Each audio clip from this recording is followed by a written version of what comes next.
हमारे पुराणों में कई ऐसी कथाएं वर्णित हैं जो हमें भक्ति, तपस्या और आत्म संयम का महत्व सिखाती हैं।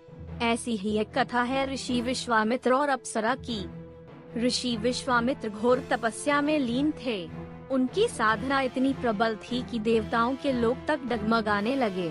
इंद्र को भय हुआ कि कहीं विश्वामित्र अपनी शक्ति से ब्रह्मर्षि न बन जाएं और स्वर्ग की सत्ता को चुनौती न दें। इंद्र ने सोचा, यदि किसी तरह उनकी तपस्या भंग कर दी जाए तो खतरा टल सकता है। इसी उद्देश्य से इंद्र ने स्वर्ग की सबसे सुंदर अप्सरा मेघनादिनी को भेजा। वह दिव्य आभा से युक्त, कोमल मुस्कान लिए, वीणा की मधुर ध्वनि बजाते हुए वन में उतरी। उसके सौंदर्य और नृत्य से पूरा वन मानो स्वर्ग बन गया। पक्षी गाने लगे, फूल झड़ने लगे और वातावरण मधुर सुगंध से भर गया। ऋषि की गहन ध्यानावस्था टूटी। जब उनकी दृष्टि अप्सरा पर पड़ी तो उनके हृदय में काम भावना जाग उठी। धीरे धीरे वह अप्सरा के आकर्षण में बंध गए और वर्षों तक दोनों साथ रहे। लेकिन समय बीतने के साथ विश्वामित्र को यह अनुभूति हुई कि उनकी तपस्या भंग हो चुकी है। जिस शक्ति को पाने के लिए उन्होंने कठिन साधना की थी, वह उनसे दूर हो गई है।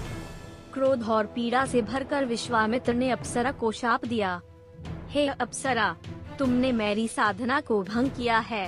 अब तुम अपने स्वर्गीय लोक में भी शांति और सम्मान नहीं पा सकोगी। यह कहकर उन्होंने उसे छोड़ दिया और पुनः कठोर तपस्या में लीन हो गए। इस घटना से हमें यह सीख मिलती है कि मोह और वासनाओं में फंसकर इंसान अपनी साधना और लक्ष्य से भटक जाता है, परंतु यदि वह अपने मार्ग पर लौट आए तो और भी अधिक महान बन सकता है। आत्म संयम ही सच्ची शक्ति है और यही जीवन का सबसे बड़ा सत्य है। दोस्तों, यह थी अप्सरा और ऋषि विश्वामित्र की अद्भुत कथा। यदि आपको यह कहानी पसंद आई हो तो वीडियो को लाइक करें, शेयर करें और चैनल को सब्सक्राइब करना न भूलें। कमेंट में लिखें ओम तपोबलम और पाएं आशीर्वाद।